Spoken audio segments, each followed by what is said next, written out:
He signed the papers like he signed every deal, without asking who he was stepping on. Dawn warmed the little food stall at the edge of the city like an honest hand. Steam rose in thin threads, and the single bulb above Leila York's counter hummed awake. She ladled porridge into paper bowls with a rhythm she had learned by living and by refusing to be hurried, even when the queue grew long and the mornings grew colder. People in hard hats nodded. An old woman with paint-stained hands took 2 extra dumplings and left a smile that never cost anyone anything. Outside, the skyline glinted, glittering glass towers that felt like another planet from her patched awning. Leila tied her apron with fingers that had known both work and tenderness. Behind her, the jade pendant, small, dull green, nicked from an earlier life, hung on a scrap of cord over her heart. She had worn it the way some people kept a coin in their shoe. For luck, for proof that someone had once believed in her, for the memory of a promise she'd never sought to cash in. The phoenix carved into it had lost most of its polish, but when morning light hit the curve of the stone just right, it looked like a thing that could melt the world. She kept a ledger in the stall drawer, folded tight with receipts and clumsy notes, favors owed, names, dates. Nobody would call the ledger a fortune, nobody would call Leila rich. But like many things people call simple or small, it had depth, roots and fasteners, and a net of tiny commitments that had kept people from falling for a long time. Across the river, Sean Grath straightened the cuff of his suit in a glass office that was one big, unapologetic mirror. He had the smooth, practiced face of somebody who expected applause. He thought about the Phoenix Gala that evening, like a man planning a coronation. Tonight, they would crown a new CEO at Onyx Group, and Sean's name sat on that crown like a jewel. He had scheduled every hand to clap in precise rhythm. The right donors, the right speech, the right fiancé, Lucy Fuller, a woman who owned her silk, and her silence the way some people owned estates. She moved like an investment. When Sean imagined the applause, his mouth tightened into the shape that had won him boards and headlines and a seat at this city's highest tables. 2 worlds, 1 city. One man thought success began with his handshake. One woman had always known success begins with the quiet work of holding things together. The summons came as a knock that could not be ignored. Leila opened her stall to a ring of faces she recognized and 2 she did not.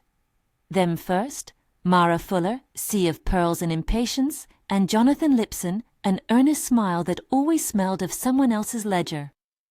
They were the kind of people who made normal things look like liabilities. They carried status the way some people carried coats. Behind them stood 2 men from the firm's counsel and a courier who left a packet on the table like a formal insult wrapped in paper. "We need a signature," Mara said, stepping past steam and smell. She spoke as if the morning belonged to someone else, as if it were a painted scene she'd wandered into and now wanted to change. Sean's courier had delivered a packet earlier that week, the documents stacked and precise, a separation agreement drafted with the same sleek efficiency he used on quarterly reports. Leila read the words twice. The clauses, the stipulations, the thin clinical kindness of a sum that attempted to transform a marriage into a ledger entry. "I thought," Leila began. "You understand," Jonathan said, leaning forward as if to make the grammar of their verdict soft. "It's a business situation. Image matters. Family expects." "You don't get to decide what I am," Leila said. Her voice was steady, not loud, not pleading, just the kind of defiant quiet that made people realize they had underestimated the person they were speaking to. She folded the agreement back into its envelope like tucking a map away. She had learned the art of small gestures, folding, pausing, not giving people a moment to practice cruelty. Sean did not come in. He did not need to. He had already said what he believed needed to be said in boardrooms with polished chairs and in the mouths of people like Mara. The words had been delivered on his behalf, brief, efficient, designed to sever with the least possible emotional expenditure.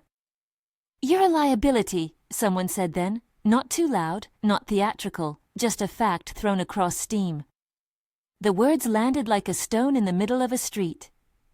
Leila's face did something in that second that hid and revealed at once. Pain doubled, then steadied into something hard, like the surface of a pond moved by wind. She could have fought. She could have called names. Instead, she swept the stall's counter clean, without hurry, and handed the men steaming bowls of porridge. She moved like someone who had been betrayed in many small ways and decided to meet the world with hands that worked.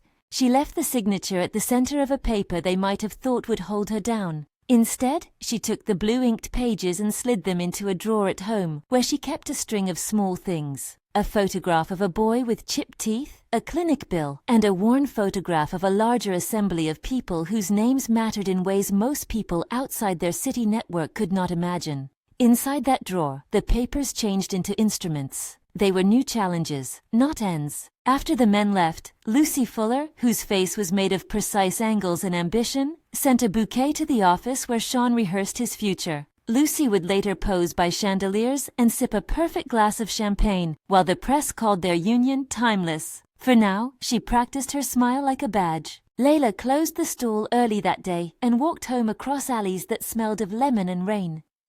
Brian Cohen was there when she arrived, his forearm resting on a cane that carried the memory of an accident with it like a scar. He had long ago decided the world would be kinder to him if he walked into it with a bracketed silence. His disability was visible in the small metal brace around his leg and the way people sometimes hesitated before giving him a door. But his eyes never hesitated. They were like windows that took in everything and refused flattery. "You signed?" he asked as she set a kettle on. "No," she said. The lie would have been easy. Many people would have accepted a small performative resistance and called it courage. Leila had never been interested in easy victories. "What did they ask for?" Brian asked. He had a tenderness for the mundane facts that made people trust him. He memorized what people liked to drink, what they collected, the names of their dead pets. In his attentiveness there was a kind of law. "They asked me to disappear," she said, "to make the problem of their future tidy." Brian reached out and took the worn jade from the cord she habitually unwound. He did not pry it from her. He merely held it like someone checking a clock's mechanism. "You keep it because it remembers things," he said quietly. It was not an answer. It was what he had learned to give her instead of advice. They had a small apartment above a shop that sold faded carpets and coffee beans. Heat crept in through windows that had known different winters. Brian brewed strong tea. Leila made a bowl of the same porridge she fed her morning clientele. The domestic world seemed unimportant to some, but to them it was the axis upon which everything turned. In the weeks that followed, Sean moved through the city with the certainty of someone whose applause had been rehearsed. Onyx Group published their statements with the kind of glossy polish that made half-truths look like promises. Sean attended lunches where the patrons chatted about growth projections, and he laughed in that manner people mistook for sincerity. He practiced his acceptance speech late into the night, his words smoothed into impeccable phrases. At a rehearsal for the gala, Damon Xanthos, Onyx's senior partner, walked the stage and watched Sean practice the cadence of victory. There was a photograph of Mara Fuller leaning in, approving. In private, directors murmured about stability and the merits of someone who could be presented without scandal. They did not know, or would not admit, that the scaffolding of Sean's ascent had not been purely his. It had been threaded through with favors, small courtesies, and a set of old alliances that knew how to turn the right people into an infrastructure of legitimacy. Leila knew this because she had spent years quietly keeping that structure from crumbling. She had shamefully, deliberately inserted herself as a quiet engineer of someone else's reputation. This was not because she wanted his power. Sean had treated her like an inconvenient shadow, but because her sense of duty extended beyond herself and beyond any one man. When Sean arrived at her life, he found people ready to support him, board members who owed Leila favors, regulators who had been pried open by the gentle pressure of her organization's volunteers, a host of small grants funneled through community groups with names like York Aid.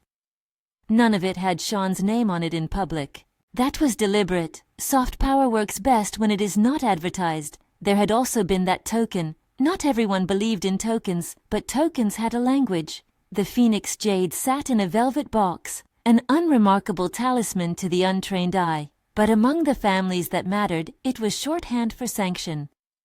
A quickly produced photograph of a man with the jade in hand could push hesitancies into endorsements. Leila had lent Sean the jade on an evening when his own confidence flickered, and he had worn it at the right parties like a borrowed accent. People had not asked where it came from. They had seen what the token implied and moved on. In business, most people preferred not to ask uncomfortable origins. Those origins had roots. There were backers, quiet people like General Hartz, whose approval moved more than votes. Lydia, who had uses for public favor that stretched across jurisdictions. And a knot of families, the Fullers, the Lipsons, the Wilds, the Lens, who traded privileges for gestures of mutual elevation. Leila did not control them, but she could broker a favor. She could ask for a small delay in a licensing review. She could call in a quiet loan from an agency that specialized in smoothing reputations. She did things in the shadows and called them simple decencies. Sean accepted them as though they had sprung from his own audacity. It would be easy to rewrite the past as a simple ledger of debt. It would be more complicated and truer to say he had been placed on top of a web that had been carefully maintained. He had been the visible peak of a scaffolding Leila had assembled. Introductions to donors, quiet attestations to his character at the right moment, a strategic letter that allowed his firm to register a needed partnership.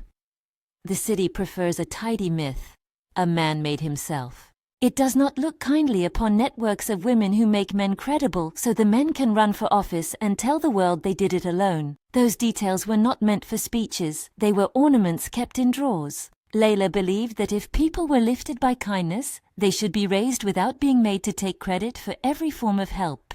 She expected reciprocity, simple gratitude, a hand extended when it was hard, but not the violence of erasure that came when Sean signed divorce papers like a man offering an expense report to his own conscience. After the divorce, the ledger did not stop. Leila placed things in motion she had once used for shelter and repair. She began by quietly calling in favors that had nothing to do with malice and everything to do with correcting injustice. A license review that the Fuller family had depended on, delayed because of a call from a regulator who trusted Leila's report on inspections. A line of credit that expired because an obscure guarantor withdrew its support after Leila reminded them softly of the consequences of supporting a man who would cut his oath when it inconvenienced him. These were small surgical moves that looked like coincidences to the very people who needed to think the world simply functioned on its own. Her actions were not always punitive. Many of them were simply practical. She had held cards no one else thought to play. When the council needed testimony on a project that would hurt a neighborhood Leila loved, she summoned a choir of witnesses that made even Mr. Lipson's construction bids look like liabilities. When a philanthropic fund planned to reallocate money away from a clinic that treated one of Brian's friends, Leila stepped in with a proposal that shored up funding and, incidentally, required endorsements from people who owed her. Brian watched this with an expression of soft consternation. He did not believe in parades. He believed in the small constancy of tending wounds and showing up. When he saw the way Leila moved through her network, quiet, precise, he admired her the way an artist admires a composer's tirelessly worked measures. He also understood he was the witness to a kind of violence that always runs under the surface of public ceremonies, the power of who you know and who remembers your name. "Why now?" he asked one evening, looking over a stack of printouts she had made, lists of meetings, names, dates. She had circled a name in red, Onyx Group's board chairman, Mr. Santos. She had marked a date on the margins. The circle was not an act of vengeance, it was a plan. Because you don't get to make yourself untouchable by stepping on people and then complain when the ground crumbles, she said. Her words were not shaped by fury so much as by a precise, cold assessment. Also, because it's time someone understood what a whisper can do. Sean's world, meanwhile, kept glittering on. He gave interviews where he spoke about vision and growth. He posted photos with Lucy on the arm of his social feed, a set of candles, a laugh that looked unforced. The world loves staging that substitutes for meaning. People applauded him, and he allowed himself the comfortable narrative. "I earned this." People said it when they got their seat at the banquet and when they had never looked at the cooks in the kitchen. But the scaffolding Leila had tended was woven of human favors that are as fragile as loyalty. If you call in a favor too late, it fails to answer. If you use a favor as a guarantee of moral armor, you're naive. Sean's armor had been assumed to be steel. It had been for years a thin layer of lacquer over something else. An early omen came in a small boardroom, fluorescent and formidable. The onyx board circulated a press release for the gala. Sean's name sat on top, gold and certain. Damon Xanthos tapped a pen against the table. "We need a clean transition," he said. "We need optics." The words were the mechanical gears of the city's machinery. "We'll get them," said Mr. Santos, who had a way of saying "we" with the finality of someone who had already decided how the world would bend. But Leila had already woven a few unadvertised threads into that room. She had asked for a hearing that would put a minor regulatory matter on the table for families like the Fullers. She had arranged a legal brief pointing out conflicts of interest involving a tax easement many of Onyx's partners assumed would pass unnoticed. She had, in short, set a few small stones on the road Sean was expected to stride down. Not to stop him, she did not hate him enough for that, but to make sure that the path's edges would need tending before anyone could glide across. The city hated tending. It favored spectacle. The spectacle was what gave Sean his advantage. Leila wanted, for once, for the backstage to be visible. When the Fuller family's license checks came back with flagged items, they blamed coincidence. When a patron withdrew a speaking invitation citing a scheduling problem, Mara Fuller blamed an overworked assistant. When an endorsement retracted, it was labeled unfortunate timing. People like Jonathan Lipson called it bad luck. They would, for a while, pretend to believe in the randomness of the world, because acknowledging a pattern would require understanding they had been dependent on someone they had scorned. Leila could have used her leverage to crush them outright. She could have demanded reparations, destroyed reputations with legal hammers and public shaming. Instead, she used a scalpel.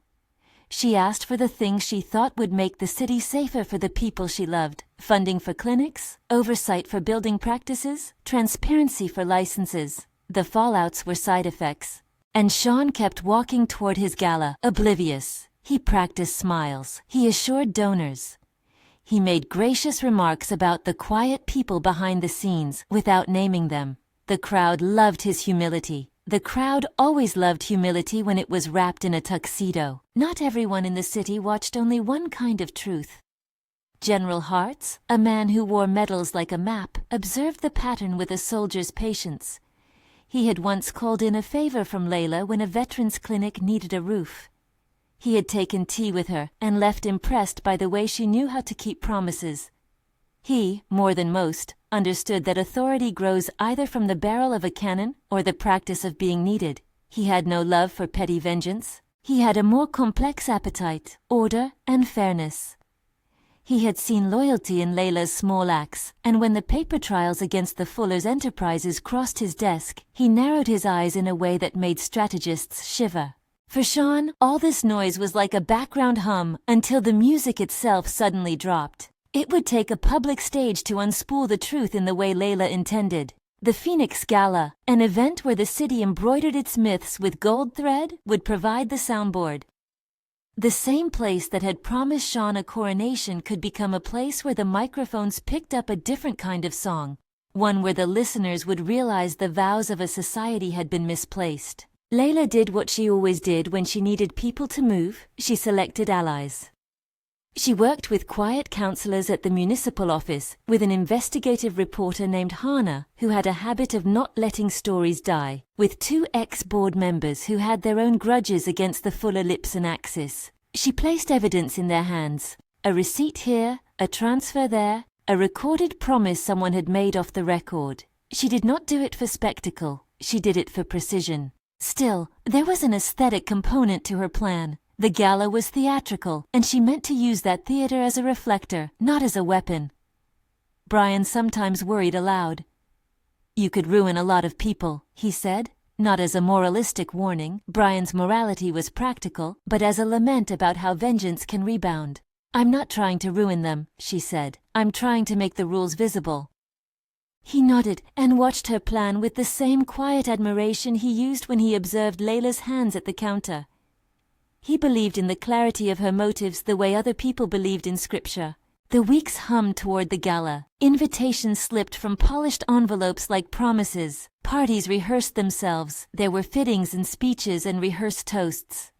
A photographer from a glossy magazine called Sean a visionary on the rise. He smiled in a way that made people think of sunrises. On the morning of the gala, the city was a split screen of light. In a hotel suite that smelled of oranges and dry perfume, Lucy Fuller adjusted her gown. She had been meticulous in her plans. The right gown for the right photograph, the right laugh for the right camera. She did not know, she was confident she would not, that the night's choreography had threads she could not read. Outside, in a side alley close to the gala's valet, Leila stood under an awning and watched the people who had once called her small flow past. She had sewn a dress that did not ask for attention. She had taken the jade from a drawer and placed it in her palm. The pendant's coolness grounded her. She had no need of the city's applause. She needed only to place truth where it could be seen. A dozen small, precise things had been arranged. An investigator had lined up documents that suggested misallocated funds. A regulator had a watchful list of conflicts of interest. And a reporter had a camera ready. None of those things would be enough on their own, but together they would be like 3 fingers pressing a switch. The city's illusions have seams. They fray when enough people pull. She stepped toward the valet and handed the man the address of a forgotten charity hauler, then walked inside like someone who had been rehearsing courage in the quiet hours. The chandelier inside the hall chimed above like the only bell that mattered. Servers flowed. Champagne touched gloved hands. Sean stood center stage in a constellation of people who thought themselves immune to the wind. People who would stand up for him in future biographies would later insist he had stood alone. They would fail to mention the names in the back rooms who had remembered him. They would miss the ledger in a drawer in a small apartment where a woman kept receipts and a photograph of herself, and a man who was not renowned but who had the courage to be ordinary. Leila felt the weight of those omissions like a chill. Tonight, for once, the ledger would be more than memory. Tonight she planned to let the city see what holds up the towers. If this story is the kind of twist you love, go ahead and like and subscribe. There's more to come about what happens when the scaffolding is exposed. She moved through the crowd like someone invisible by design. Eyes glanced, many did not register her. But when she passed into the periphery of the main hall, someone in the room, an old ally of hers, touched a sleeve and made a sign that meant everything was in place. The registry had been updated, the feeds were ready. The cameras that televised the gala's charity auction had been given a cause and a script. Sean hardly noticed her at first. He was wrapped in the glow of preparation. Then when the host announced the evening's presentation, a ceremonial acknowledgement of the rising leaders, the camera panned, and for a slice of a second, Sean looked directly at her. It was a glance that felt like a contract. In that moment, the man who had once made her a room and then closed the door on her, this man who had accepted the borrowed aura of the jade and the tender scaffolding of favors, saw what he thought he had left behind. A woman who had quietly made his ascent possible. She stepped forward then, not to beg, not to break, but to demand attention to the ledger's shadow. Her voice, when it cut through the music, was not loud in sound, but resonant in consequence. "You cannot have the crown and erase the people who built the scaffolding beneath it," she said. It was not a theatrical line, but an ordinary statement dressed in extraordinary context. A hush fell like a curtain. Light pooled on her face. The jade at her throat caught a chandelier's gleam and threw back a small green flame. For a brief suspended second, the hall was as still as a sleeping temple. The city had arranged itself around the illusion that the powerful make themselves from nothing. Leila's words were a small, precise machine designed to prove otherwise. Sean's face changed. Not yet panic. First, confusion. Then the realization that someone knew. Not merely knew, but remembered. The audience recalibrated, phones lifted. A journalist who had once listened to Leila's neighbor's story now leaned forward, the memory of a conversation with a volunteer flickering to life. Somewhere at the back, Damon Xanthos kept his posture the way a man protects a map he does not want others to see. This was a night about optics, and for the first time in weeks, something about the optics did not go his way. Leila had not yet revealed everything. She had prepared seeds. The city would watch the leaves change. The gala that was meant to crown Sean might instead become a stage where explanations, retractions, and revocations would begin to take center. She heard a whisper, someone behind her, incredulous, murmuring the word that had been tossed at her like an insult. Liability. She held the pendant between fingers and felt the cool groove worn into its surface. There were many ways to give power back. Some were dramatic, some were legal, some were the dull machinery of regulators' letters and ledger marks. She had chosen a path that asked for attention without cruelty.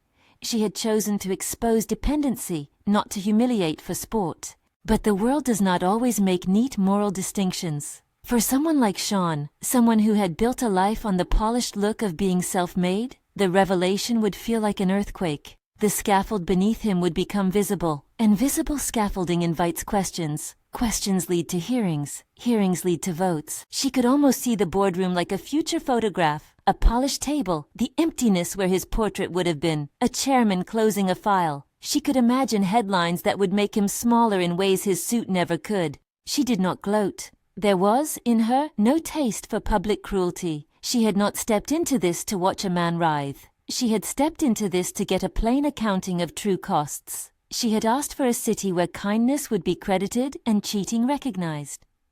Tonight, the ledger would be visible enough that the city would have to account for those who kept it balanced. Sean rose from where he stood, an instinctive move toward containment. "I want to talk," he said, voice threaded with a sudden, unplanned vulnerability. It sounded like someone offering a handshake in a storm. The room tilted as if a small airplane had dipped. People leaned in, because what they watched was always more delicious when the powerful trembled. Leila met his gaze without the need to soften. "You already did," she said. She let the words be an accounting, not a demand. She intended to show them why him, of all people, had thought he could walk away. The night did not end there. It could not. But the room had shifted in the way a weather pattern shifts before a storm. Cameras closed in. Smartphones flew. The phoenix on the pendant seemed to glow at an angle that made it look like a small private sun.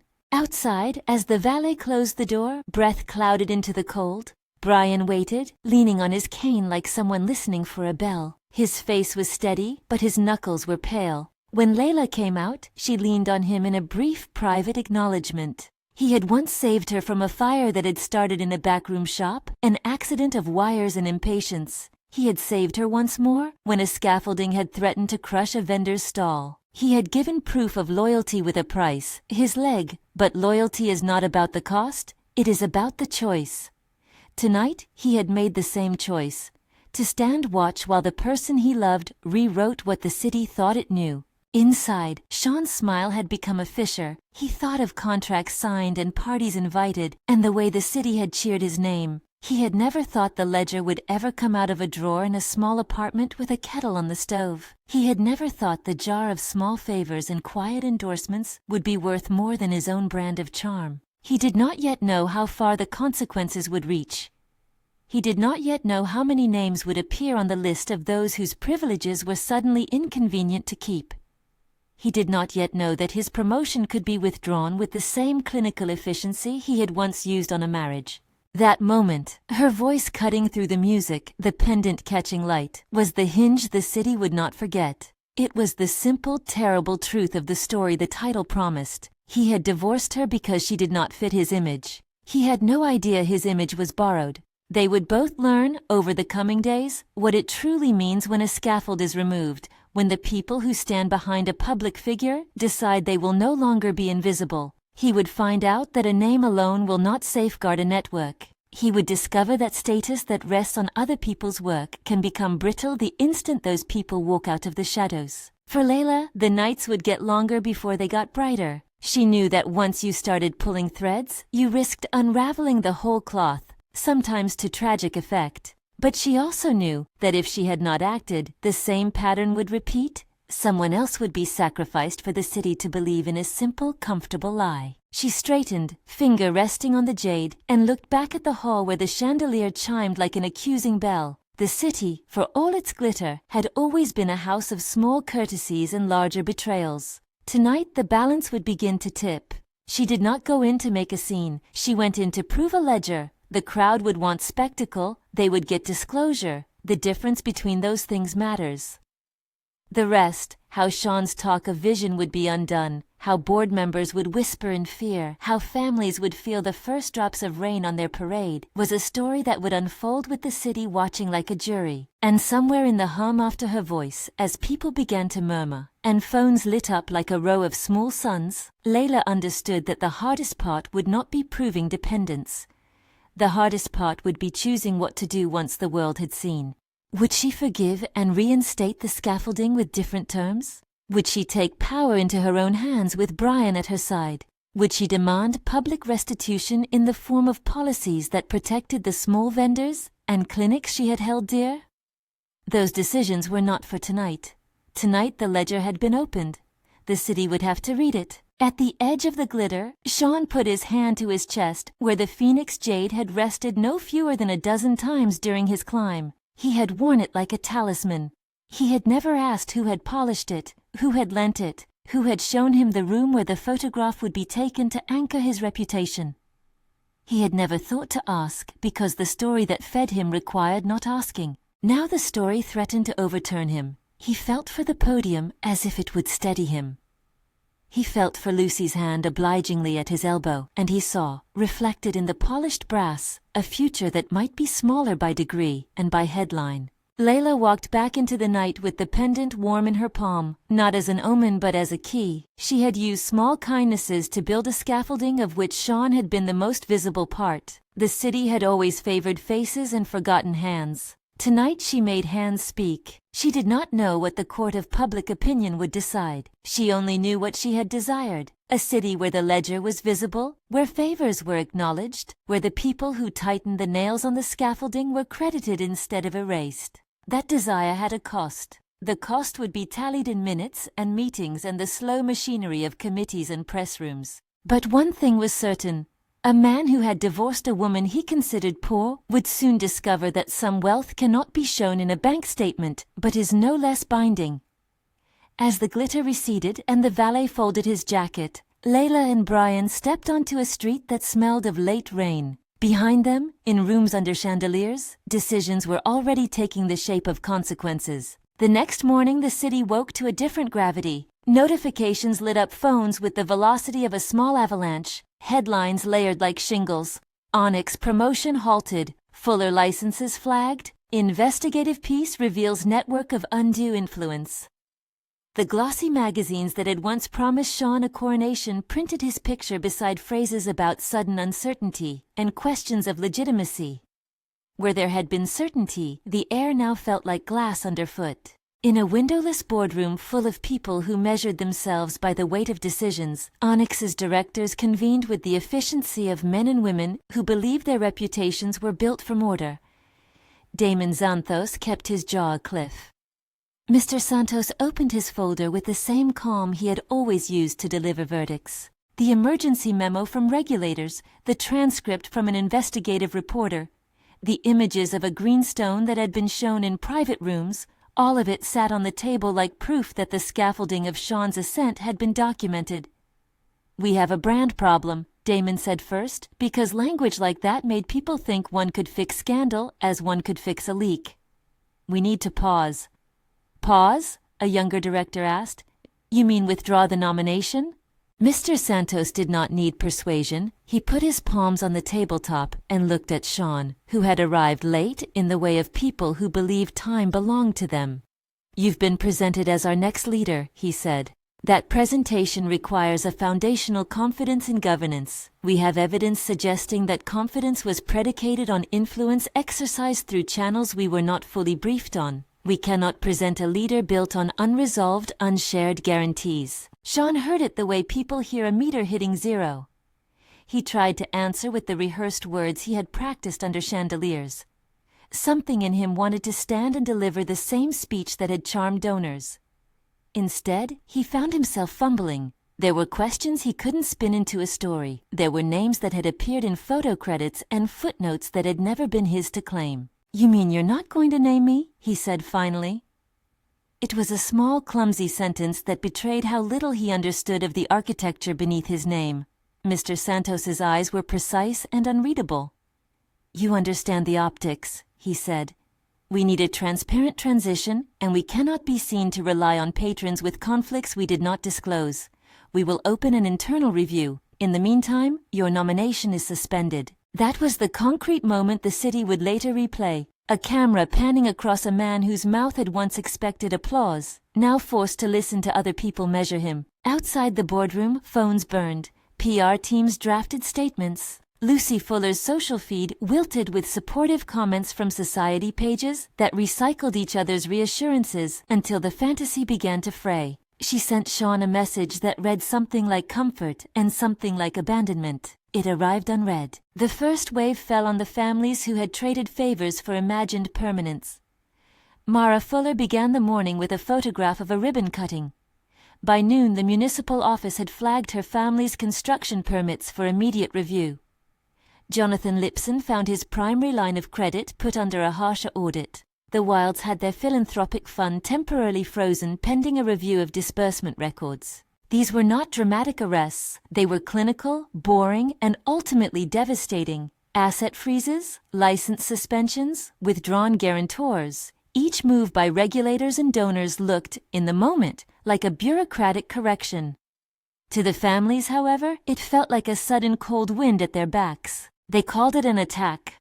They called it coincidence, an unfortunate cascade. They called it everything but the truth, that people the city had treated as peripheral had chosen to stop being invisible. Hannah's piece ran with all the clarity of someone who had stayed with a story until it stopped squeaking into the dark corners of bureaucracy. It carried photographs that showed the Phoenix Jade in private shots, Sean with the small green stone in a photo at a fundraiser. The stone placed deliberately in a portrait where the light caught it. An email chain where a city official thanked the York network for facilitating a meeting with donors.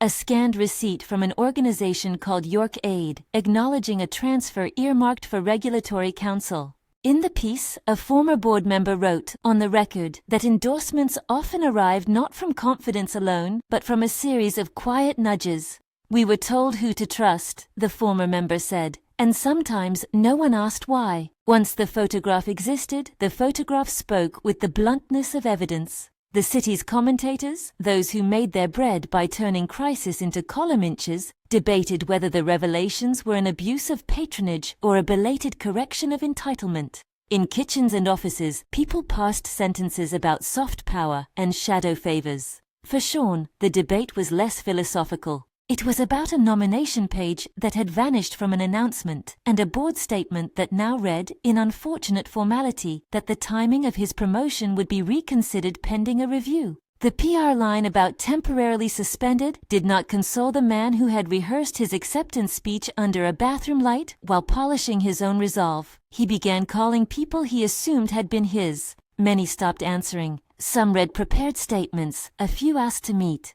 None met with the eager, reverent tone he had expected. He thought he could call General Hearts. He thought many things. He learned, in conversation after conversation, that some debts were not the ones he had imagined. At home, in a suite of rooms that once felt like the world's center, Lucy sat on a chaise and watched interviews where her fiancé's name was spoken with a new adjective, uncertain. She had always measured herself by the right invitations and the right approvals. Now she measured herself by the silence that circled her phone like a vulture. "You could have told me," she said in a message she sent to Sean that had way more accusation than tenderness. It left unread and landed like paper in a puddle. In the small apartment over the carpet shop, Leila and Brian watched the news together. Brian, who had once been the man who would wade into danger to pull a life out of a fire, sat with his hands folded across his lap. His leg brace rested against the coffee table like a loyal instrument. He watched Leila's face, that same face that had poured porridge and held a ledger as if it contained hymns. "You did what you said," he said quietly. He had the moral clarity of someone who measures actions by whether they make life safer for people who deserve safety, not whether they punish the comfortable. "I tried to make the ledger visible," she said. "People should know how decisions are made. They should know who pays the bills when a man is clothed in applause." The days became a choreography of small legal motions and public statements. Leila did not celebrate when the families felt pressure. She felt relief when clinics received renewed funding, because a foundation redirected support previously earmarked for a Fuller's project. She felt relief when regulators decided to enact transparency measures that would make it harder for private favors to masquerade as ordinary endorsements.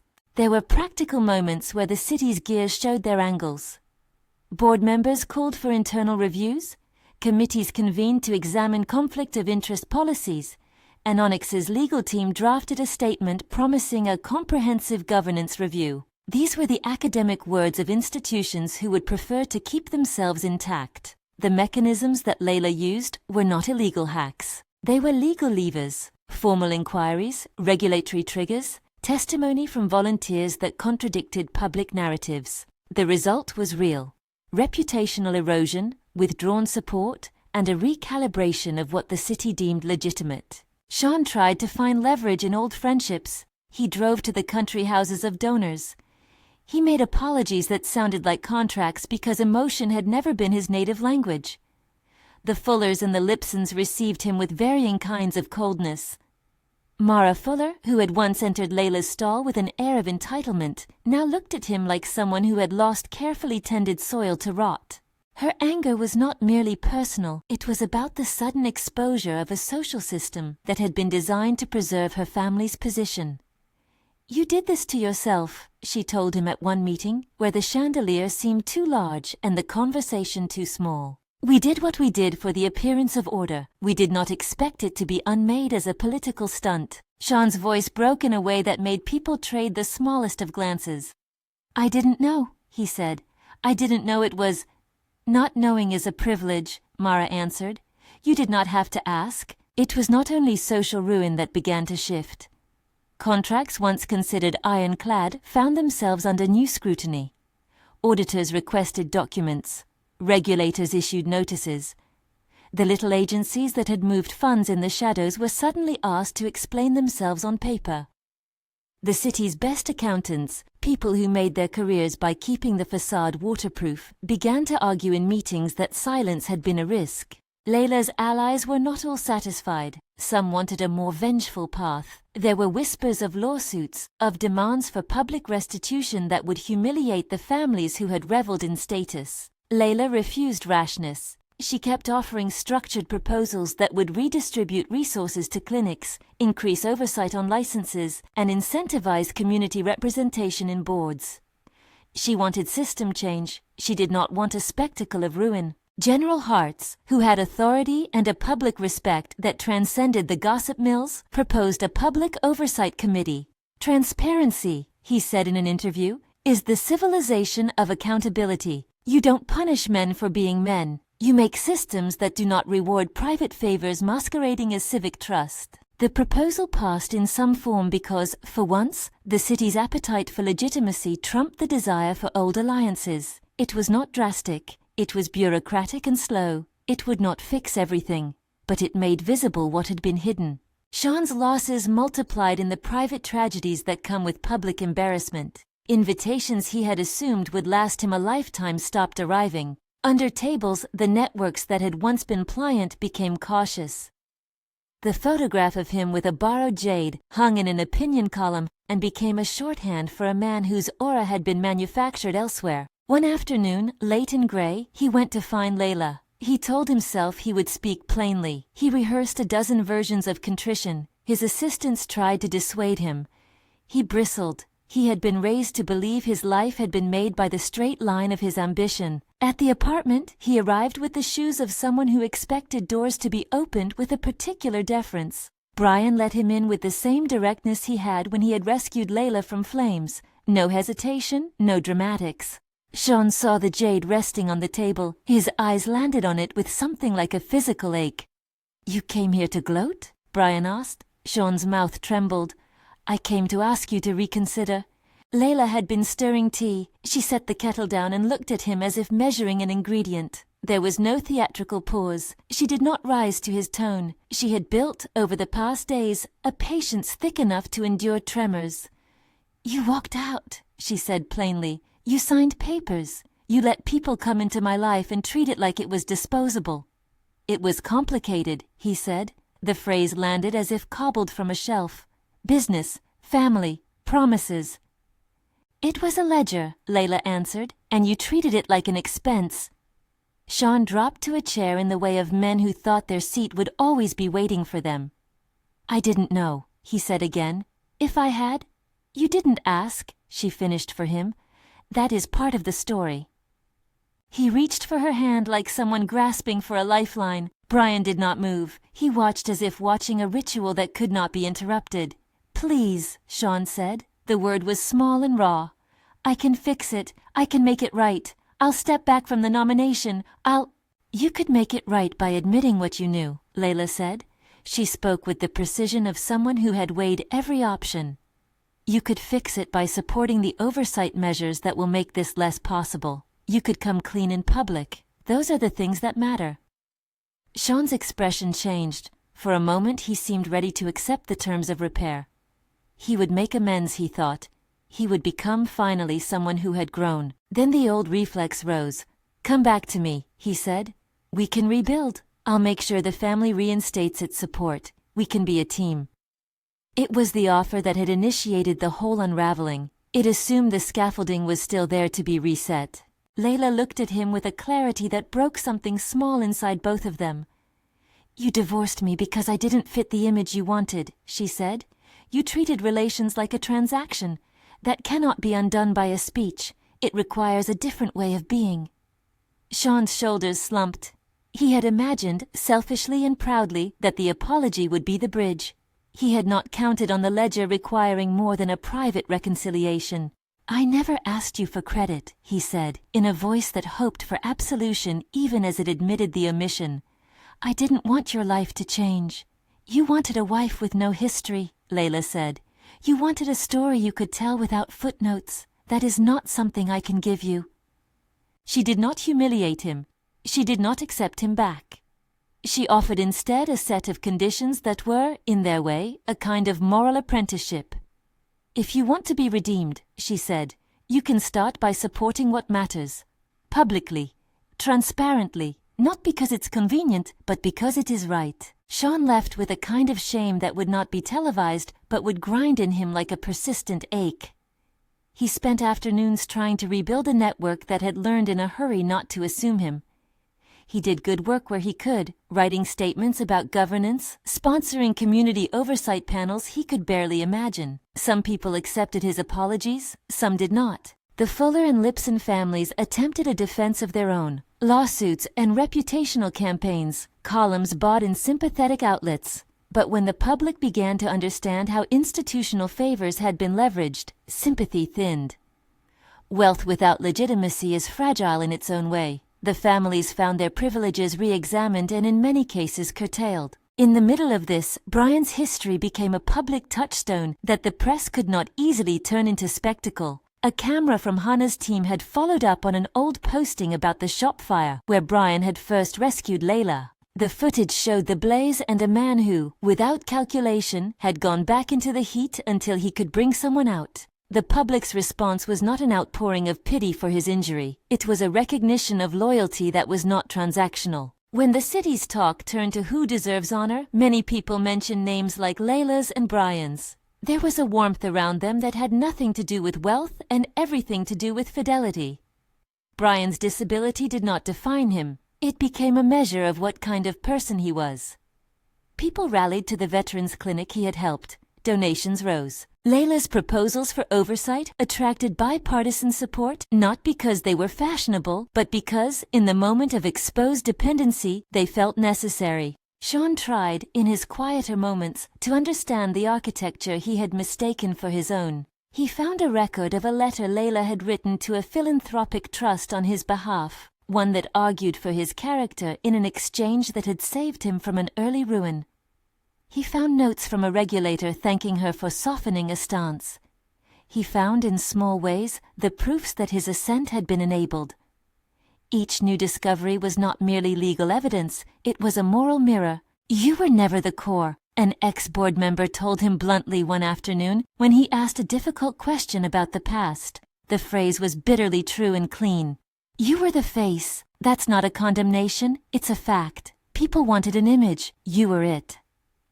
The realization hit him differently than any PR crisis. It was a private truth, lodged behind his sternum, that could not be soothed by statements. He had been largely a vessel for other people's intentions. He had worn the Phoenix jade without understanding its history. He had accepted applause without asking who had constructed the stage. He lost things he had expected to never lose.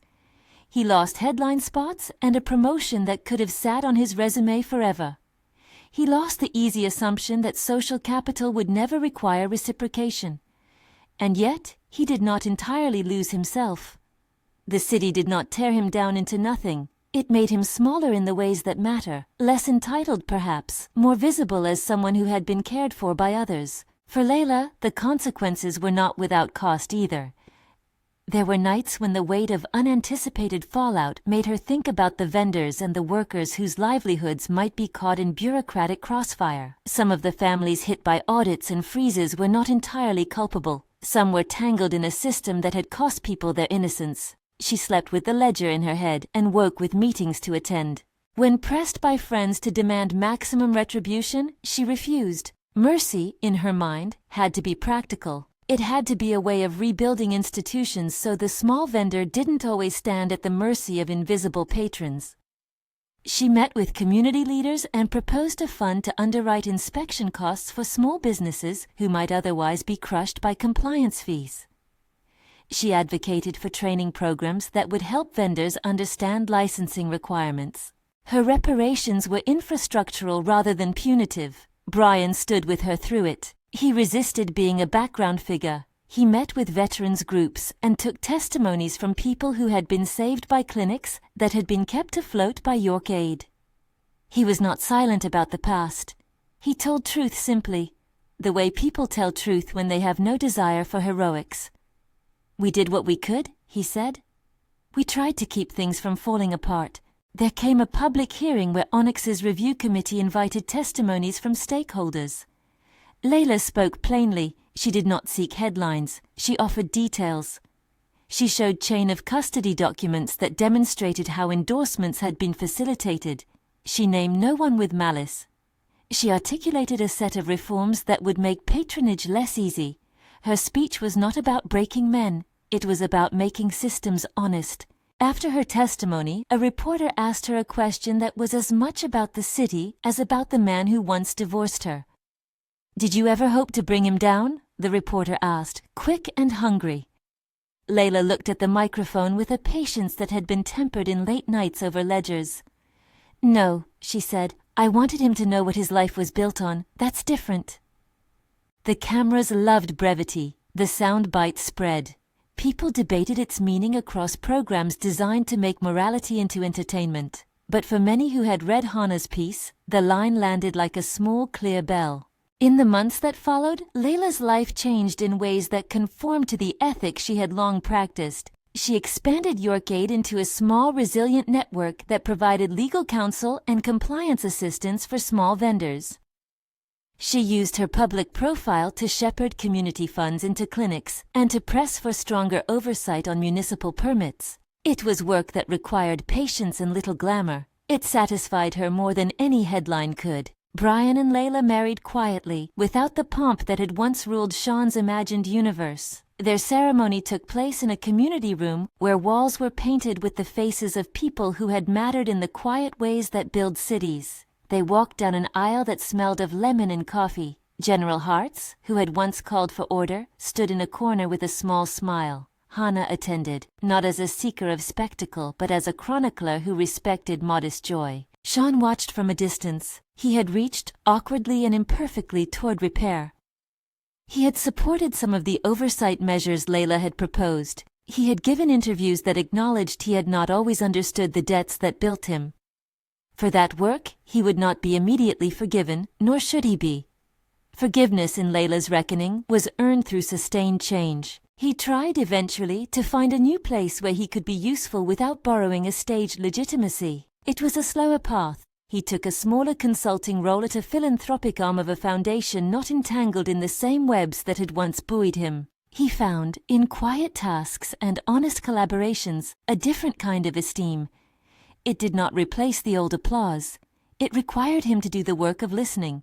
On a late afternoon, months later, he stood in the Onyx boardroom, now without the expectation of coronation.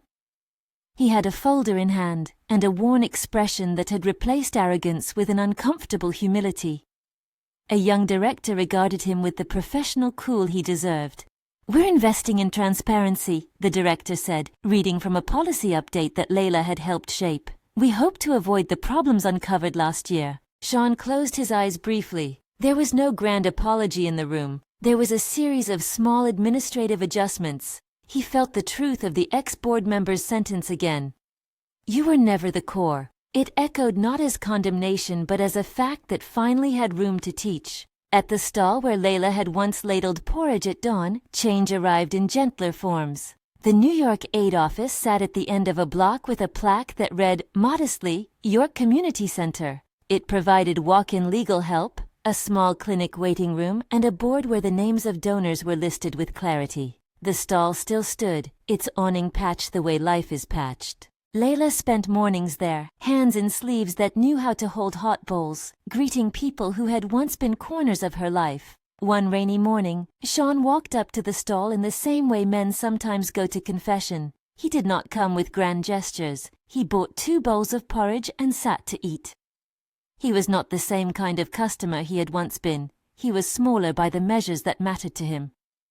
Leila served him with an economy that was neither cold nor sentimental. "You did a lot of damage in trying to undo a lie," she said after a while. "I know," he answered, "and I'm sorry." "I believed you could have been better," she said.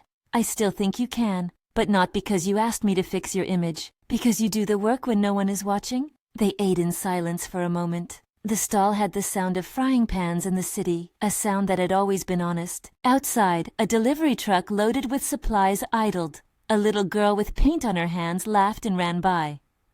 Brian stood at the back of the stall, leaning on his cane, watching a new block of meetings he had arranged for veterans' clinics. His smile was not large. It was enough. Sean stood and looked at them, at the woman who had been his silent scaffolding, and at the man who had saved her, with a respect that had taken months to arrive. He reached into his pocket and, with awkward hands, took out a small card. "For the clinic fund," he said. "Not because of me, because it's right." Leila accepted it without theatrics. The gesture was not a reconciliation script. It was, instead, an honest currency for someone determined to do what she thought was right. "Thank you," she said. They parted with no promises of a restored intimacy. Leila had chosen a life where justice was the first language. Sean had chosen to learn a new way of belonging that did not revolve around borrowed narratives. Their paths would cross in the city's small corridors of civic life, sometimes in friction, sometimes in civility. The families who had lost their privileges adapted in different ways, some with bitter public statements, some with quiet adjustments. They learned, with varying degrees of grace, that status without accountability grows brittle. The city, too, was altered, not in theatrical strokes, but in slow mechanisms: oversight committees, clearer lists of donors, public registries of endorsements. The Phoenix Gala continued to exist, but with a different sensibility. Photographs from the next year's event showed people smiling the way people smile when they know a camera is watching, with more cautious, honest faces. At dusk, after the stalls were closed and the city's lights settled into a low, steady glow, Leila and Brian walked down a block that smelled of lemon and rain. They held hands without ceremony. They passed a mural that depicted hands, many hands, lifting a city's skyline. It was clumsy art and correct in intention. "How do you feel?" Brian asked in the way that asked for more than a simple answer. "Tired," she said first, because that was true. "Also, less lonely." He laughed softly. "Good. Tired is better than empty." They stopped at the edge of the sidewalk and looked back at the strip where the stalls light threw a warm pool into the street. The jade in Leila's necklace caught a sliver of neon and flashed a small green promise. It was no longer a talisman of borrowed format. It had become for them a memory of the ledger, a reminder that names are attached to people and that people support communities in ways a statement cannot easily list. Sean's office remained, as offices often do, capable of holding memory. He would spend time there in quieter work that required less applause and more listening. He would occasionally walk past the York Community Center and see through its windows meetings where people argued over distribution lists with the fierce love of those who know what is at stake. Sometimes he would pause, then continue on. The world for him had lost a certain sheen and gained a certain honesty. For Leila, the public reckoning had been a crucible. She had not pursued revenge for its own sake. She had sought to reveal the accounting of a city that preferred myths to messy truths.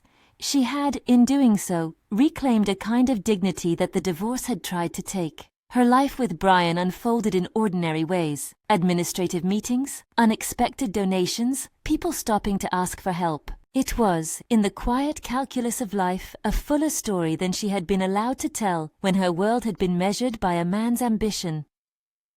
Months later, when a junior reporter asked Hannah how one could tell when a public figure's success was authentic, Hannah shrugged and gave a short, truthful answer that an editor later turned into a headline. "Look behind the curtain," she said. "Look for the ledger." The city learned slowly to look differently. It did not become perfect. Hubs of influence remained. People still sought advantage. But there was a new habit of asking whose hands had tightened the screws on a man's ascent. The Phoenix Jade remained a symbol, but not a magical key. It became a talisman that reminded the city a simple lesson. Legitimacy requires accountability. On a winter dawn, at the stall where it had all begun, Leila set out a new sign with a list of names: volunteers, donors, veterans, neighbors. People stopped and read it. Some left coins, some left commitments. The list was not an exhaustive ledger, but it was truth worn like clothing. Sean walked by and paused, not to claim it, but to read. He may have learned that day that wealth and status are not simply numbers on a balance sheet. They are the result of people choosing to keep each other afloat. He had been taught that lesson the hard way. The last image the city would hold of that chapter was not a trial or a dramatic confession. It was a small one, a plated bowl of porridge steaming in the morning light, a green stone catching a sliver of the sun, a man and a woman who had learned to measure their lives by different things, and a third person whose loyalty had been neither proof nor boast, but the quiet scaffolding of a life worth living. If Leila's courage moved you, share this story and explore more tales about power and redemption in the playlist.